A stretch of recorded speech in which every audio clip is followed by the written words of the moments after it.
అనగనగా ఓ అడవిలో ఒక కాకి ఉండేది. అది తనంత ఎత్తులో ఎవరూ ఎగరలేరని మిడిసి పడుతుండేది.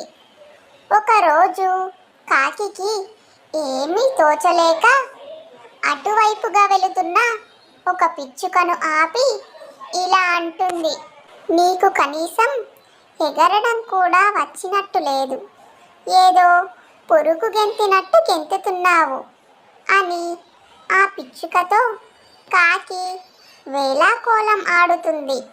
కాకి మాటలకు పిచ్చుకకి చాలా కోపం వచ్చి ఇలా అంటుంది, నేను నీలాగే ఎగరాల్సిన అవసరం లేదు, ఎవరి సామర్థ్యం వాళ్ళది అని అంటుంది. ఇప్పుడు కాకి, అయితే నాతో పందెం కాసి నీ సామర్థ్యంతో నన్ను ఓడించి చూద్దాం అని అంటుంది. దానికి పిచ్చుక ఒప్పుకుంటుంది.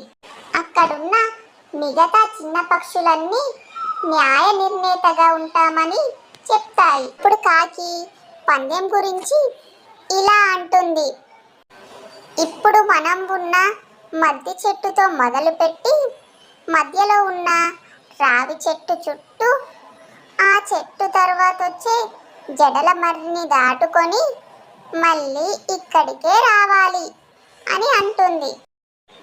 అలా పందెం మొదలవుతుంది. అలా పందెం మొదలయ్యిందో లేదో కాకి సర్రున రావి చెట్టును దాటి మర్రి మానులోనికి దూసుకెళ్ళింది. ఆ జడల మర్రి చాలా పెద్దది, లెక్కలేనన్ని ఊడలతో దట్టంగా ఉంటుంది. దాంతో రెక్కలు రెండు సన్నటి ఊడల మధ్య చిక్కుకుపోతాయి. అది బాధతో అల్లాడిపోయింది. పిచ్చుక సన్నగా చిన్నగా ఉండడం వల్ల కొమ్మల్లోకి దూరి ఆకుల మధ్య ఖాళీ చేసుకుంటూ బయటకొచ్చి గమ్యస్థానాన్ని చేరుకుని విజేతగా నిలిచింది. న్యాయ నిర్ణేతలుగా ఉన్న పక్షుల్లో ఒక పక్షి వచ్చి ఊడల్ని మెల్లగా తొలిచి వాటిల్లో ఇరుక్కున్న కాకిని కాపాడింది.